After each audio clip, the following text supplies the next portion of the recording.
Good morning बच्चों, एक बार फिर आपका हमारे ऑनलाइन एजुकेशन चैनल में स्वागत है। और एक बार फिर हम एक नई वीडियो के साथ उपस्थित हैं। बच्चों, जो हमारा टॉपिक चल रहा है वो जल अपोहा से संबंधित है। अब से पहले हम भारतीय जल अपोहा के बारे में काफी जानकारी प्राप्त कर चुके हैं। भारतीय अफवाह का प्रारूप, प्रभावित करने वाले कारक, उत्तरी भारतीय जल अफवाह तंत्र, दक्षिणी भारतीय जल अफवाह तंत्र, उत्तर भारत की नदियाँ, दक्षिण भारत की नदियाँ और उत्तरी और दक्षिणी भारतीय नदियों की जो तुलना है वो पूरी हो चुकी है। और अंततः जो हमारा जल अफवाह से संबंधित एक बिंदु और बचा हुआ है, क्या बचा हुआ है? एक तो बचा हुआ है नदी बहाव की प्रवृत्ति, या इसी को आप कह सकते हैं जल बहाव की प्रवृत्ति। दूसरा बचा हुआ है नदी जल का उपयोग, ठीक है। और साथ साथ में इसी में हम चर्चा करेंगे नदी जल प्रदूषण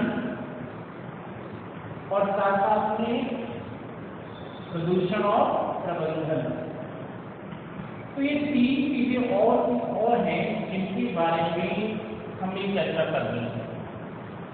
तो सबसे पहले हम चलते हैं बच्चों नदी बहाव की प्रवृत्ति के ऊपर, या जो जल बहाव की प्रवृत्ति हमें देखने को मिलती है उसका मतलब क्या होता है, या नदी के जल बहाव की प्रवृत्ति का तात्पर्य क्या होता है। तो देखिए बच्चों, चाहे नदियां उत्तरी भारत की रही हों या फिर नदियां दक्षिणी भारत की रही हों, नदियों में पानी की बहने की जो स्थिति हमें देखने को मिलती है उसमें वर्षभर समानता नहीं पाई जाती। अलग अलग समय अवधि के अंदर जल बहाव की प्रवृत्ति में अंतर पाया जाता है।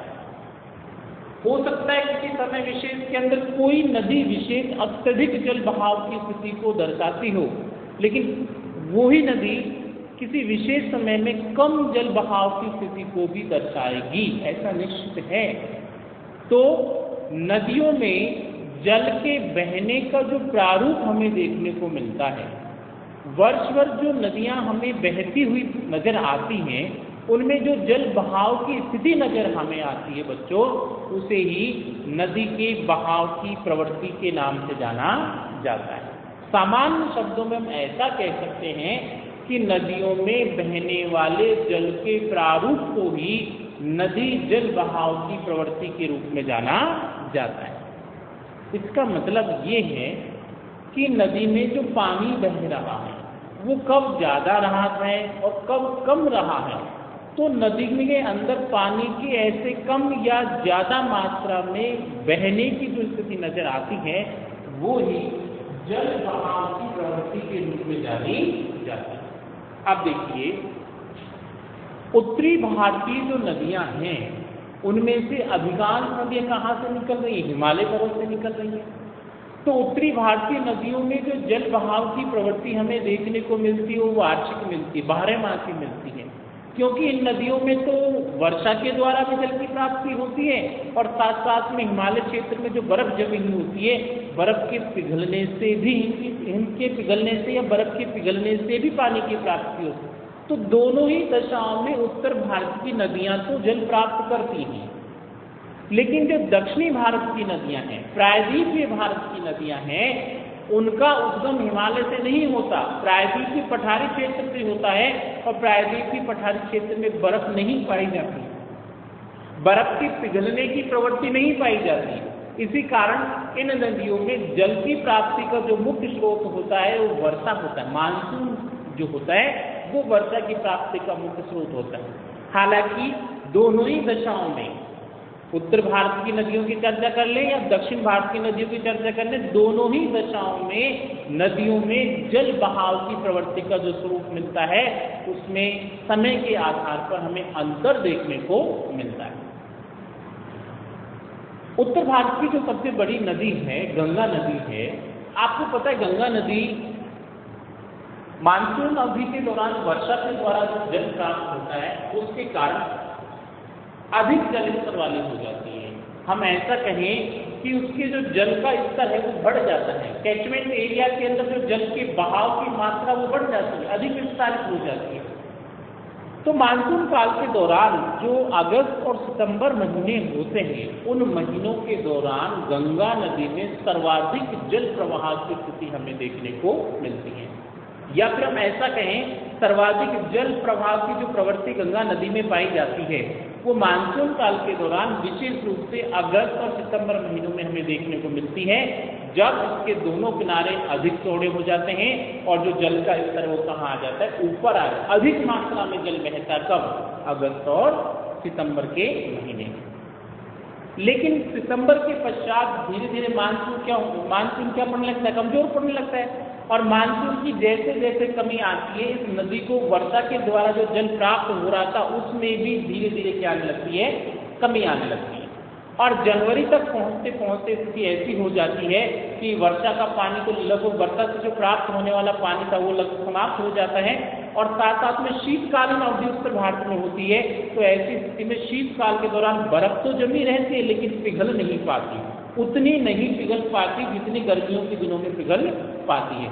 तो शीतकाल के दौरान बर्फ भी कम मात्रा में पिघलती है और मानसून की जो प्रक्रिया उसका तो लगभग न के बराबर प्रभाव पड़ने लगता है। तो जनवरी से लेकर जनवरी, फरवरी, मार्च के जो महीने हैं, इन महीनों में गंगा नदी में जल बहाव की जो प्रवृत्ति है वो न्यूनतम स्वरूप को दर्शाती है। सबसे कम जल बहने का जो समय है, सबसे कम जल बहाव की जो स्थिति पाई जाती है बच्चों गंगा नदी में, वो जनवरी फरवरी के महीनों में हमें देखने को मिलती है। तो ऐसी स्थिति में गंगा नदी का जो जल का स्तर था, जो गंगा नदी बह रही है उसके तल से जो जल स्तर था वो तो कम होता ही होता है, साथ साथ में दोनों किनारों की जितनी अधिक चौड़ाई में जल पहले मानसून काल में बह रहा था उसकी तुलना में उसके दोनों किनारे सिकुड़ जाते हैं, यानी जल का जो विस्तारित फैलाव था वो भी क्या हो जाता है, कम हो जाता है। तो जनवरी फरवरी के जो महीने आते हैं उन महीनों के दौरान गंगा नदी में जल प्रवाह की जो स्थिति है उसमें भी निरंतर क्या आने जा सकती है, कमी आने लगती है। अब इस पूरी जो गंगा नदी है इसमें भी समय विशेष के आधार पर भी गंगा नदी के पूर्वी भाग और पश्चिमी भाग में क्या पाया जाता है, अंतर पाया जाता है। तो हम ऐसा कहेंगे कि जो नदी है समय के अनुसार अपनी जल बहाव की स्थिति को क्या करती रहती है, बदलती रहती है। ठीक इसी प्रकार मान लीजिए प्रायद्वीपीय नदियों की चर्चा करें तो प्रायद्वीपीय नदियों में जो नर्मदा नदी है वो नर्मदा नदी में क्या करती है, मानसून काल जैसे ही आता है, मानसून काल के दौरान तो बहुत अधिक जल बहाव की प्रवृत्ति को दर्शाती है। यानी हम ऐसा कहें कि लगभग जुलाई और अगस्त वाले जो महीने हैं, इन जुलाई और अगस्त वाले महीनों में नर्मदा नदी उफान पर आ जाती है, कभी कभार तो डेल्टा लेवल से ऊपर चले जाती है और भयंकर जल बहाव की स्थिति देखने को मिलती है। चारों से दोनों जो किनारे उफान पर आ जाती हैं, जल स्तर बढ़ जाता है। कब, जुलाई और अगस्त के जो मानसून कालीन अवधि होती है उसके दौरान नर्मदा नदी का जल प्रभाव अधिक देखने को मिलता है। लेकिन इसके विपरीत यदि हम चलें कि जो मई और जून वाले जो महीने होते हैं, उस अप्रैल मई और जून वाले महीनों के दौरान नर्मदा नदी का जल स्तर भी क्या हो जाता है, कम हो जाता है। क्यों? क्योंकि न तो बरसात होती है और हिम का तो सवाल है ही नहीं, तो जब बरसात नहीं होगी, तापमान ज़्यादा रहेगा, तो ऐसी कंडीशन में वाष्पीकरण भी ज़्यादा होगा। तो मई जून के महीनों तक आते आते इसमें भी जो जल बहाव की प्रवृत्ति है वो क्या देखने को मिलती है, कम देखने को मिलती है। ठीक इसी प्रकार से दक्षिण भारतीय भाग की जो अन्य नदी है, कावेरी नदी है, कृष्णा नदी है, गोदावरी नदी है, इन सभी नदियों में भी मानसून काल के दौरान नदी में जल बहाव की प्रवृत्ति अधिक पाई जाती है। लेकिन जैसे ग्रीष्म काल आता है, मानसून काल के बाद में ग्रीष्म काल के आगमन का जो पूर्व का समय होता है, अप्रैल मई और जून के ये महीने होते हैं, विशेष रूप से मई और जून का जो महीना होता है जब मानसून नहीं आया उससे पहले का जो समय होता है, उस समय के दौरान प्रायद्वीपीय भारत की जो नदियां हैं उनमें जल बहुत कम हो जाता है और दोनों किनारों तक जो अपवा क्षेत्र तो सीमित हो जाता है और जल स्तर भी कम हो जाता है। और कुछ क्षेत्र से कुछ नदियां तो ऐसी हैं जब मानसून काल नहीं होता तो बहुत ही पतली सी धारा के रूप में प्रवाहित भी होने लग जाती है। जैसे ही मानसून काल आता है चंबल नदी जो है वो अधिक जल बहाव को दर्शाती है, लेकिन जैसे ही हम देखेंगे ग्रीष्म काल होता है, मई जून का समय होता है, चंबल नदी भी एक छोटी धारा के रूप में कन्वर्ट हो जाती है, क्योंकि पानी ही नहीं आ रहा तो जल बहाव की प्रवृत्ति अधिक देखने को कहाँ से मिलने वाली। तो जब जब मानसून आएगा तब तक सारी नदियों में, चाहे वो उत्तर भारत की नदियां हों या फिर वो दक्षिणी भारत की नदियां हों, उनमें निश्चित रूप से जल बहाव की प्रवृत्ति क्या देखने को मिलेगी, अधिक देखने को मिलेगी। लेकिन जैसे ग्रीष्म काल आएगा या शुष्क ऋतु आएगी, शुष्क ऋतु के दौरान मानसून से वर्षा की प्राप्ति नहीं होगी और ऐसी स्थिति में नदियों में जो जल की मात्रा वो निश्चित रूप से कम होगी, और जैसे ही नदियों में जल की मात्रा कम होगी तो जल बहाव की प्रवृत्ति भी कम देखने को मिलेगी। तो बच्चों ये तो क्या था, भारत में भारतीय नदियां हैं उनमें जल बहाव की स्थिति के बारे में, जल बहाव की प्रवृत्ति के बारे में। अब हम चर्चा करते हैं नदी जल उपयोग के बारे में। देखिए हमारे भारतीय भाग में, उत्तरी भारतीय भाग से बहुत सारी नदियां निकलती हैं, दक्षिणी भारतीय भाग से बहुत सारी नदियां निकलती हैं। और उत्तरी भारतीय जो नदियां वो मानसून काल के दौरान ज्यादातर नदियां ओवरफ्लो की स्थिति दर्शाती हैं, अनियंत्रित प्रवाह की स्थिति दर्शाती है। तो नदी के जल का जो प्रयोग किया जाता है, नदी के जल के प्रयोग करने की जो प्रक्रिया है बच्चों, वो ही नदी जल उपयोग के नाम से जानी जाती है। क्या कभी आपके दिमाग में ऐसा प्रश्न आया है कि भारत में उत्तरी भारत की नदियां हैं, गंगा नदी है, ब्रह्मपुत्र नदी है, कोसी नदी है, दामोदर नदी है, ये नदियां अधिकांश वर्षों में बाढ़ की स्थिति को दर्शाती हैं। हर साल इन नदियों के द्वारा लगभग बाढ़ आती है। बाढ़ का मतलब क्या होता है, पानी का अनियंत्रित रूप से बहना, अत्यधिक मात्रा में पानी आ जाने के कारण चारों ओर जल प्लावन की स्थिति उत्पन्न होना क्या कहलाती है, बाढ़ कहलाती है।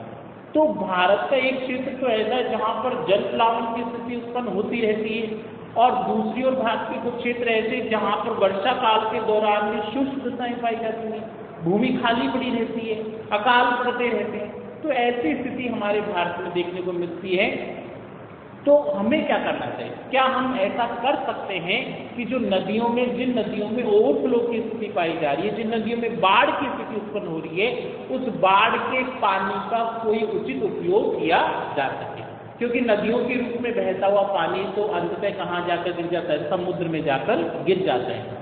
और विशेष रूप से हम देखें कि जो गंगा नदी वाला भाग है, ब्रह्मपुत्र नदी वाला जो पानी है, कोसी नदी वाला पानी है, दामोदर नदियाँ बाढ़ तो लाती ही लाती है, साथ साथ में इनके पानी का कोई ज्यादा उपयोग भी नहीं हो पाता, और बिना उपयोग के इनका पानी जाकर अंततः कहाँ गिर जाता है, बंगाल की खाड़ी में गिर जाता है।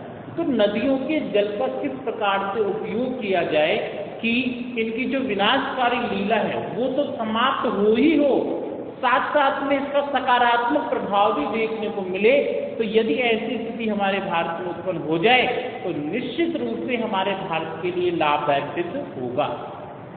लेकिन यहाँ सबसे बड़ी समस्या जो आती है वो ये आती है कि क्या हम भारत की नदियों को आपस में जोड़ सकते हैं, क्या हम भारत की नदियों के पानी को पश्चिमी मरुस्थलीय क्षेत्र की ओर या जो शुष्क क्षेत्र उनकी ओर डाइवर्ट कर सकते हैं। तो निश्चित रूप से ऐसा हो तो सकता है, लेकिन उसके लिए बहुत सारी चीज़ों का हमें सामना करना पड़ेगा। तो सबसे पहले तो जो नदी जल विवाद है उनको सुलझाना पड़ेगा। उसके बाद में आपको बहुत इस तरह पता है कि नदियाँ मैदान में बहती हैं, और भारत का जो मध्यवर्ती मैदानी भाग वो नीचा भूभाग है, उत्तरी पर्वतीय प्रदेश की तुलना में भी और दक्षिणी प्रायद्वीप पठारी भाग की तुलना में भी। तो ऐसी निम्न भूमि क्षेत्र से पानी को ऊपर कैसे उठाया जाए, जल का जो स्तर उसको कैसे ऊपर उठाया जाए, इसके लिए हमें नवीन तकनीकी ज्ञान, कुशलता और प्रबंधन का प्रयोग करना आवश्यक होगा। साथ साथ में हमें बड़ी मात्रा में पूंजी की आवश्यकता पड़ेगी। नदियों से जब धाराओं को कन्वर्ट करोगे, नदी के पानी को दूसरी ओर ले जाया जाएगा, तो निश्चित रूप से नहरों का निर्माण करना पड़ेगा। उसके लिए एक बहुत बड़ी राशि खर्च करनी पड़ेगी, सरकारी अनुदान भी देना पड़ेगा, लोगों की कृषि भूमि आएगी, लोगों की आवास की भूमि भी आएगी। तो ऐसी सभी दशाओं का हमें सामना निश्चित रूप से करना पड़ेगा। और साथ साथ में नदियों के जो मार्ग हैं उनमें लोगों के द्वारा जो आवास बनाए जा रहे हैं, अनियंत्रित रूप से जो अतिक्रमण किया जा रहा है, उस पर नियंत्रण स्थापित करना पड़ेगा। नदियों में जो कचरा आता है, अवसाद आते हैं हर साल बहकर, उनको भी समय पर यदि निकाल दिया जाए तो निश्चित रूप से ओवरफ्लो जैसी स्थिति हमारे भारत में देखने को नहीं मिलती। तो इस प्रकार से वर्तमान में नदियों का जल जो बिना उपयोग के लिए समुद्र तक पहुंचता है, उसका यदि सुचारू रूप से प्रयोग किया जाए तो ऐसी प्रक्रिया नदी जल उपयोग के रूप में जानी जाएगी। ये दूसरा पॉइंट था जो बच्चों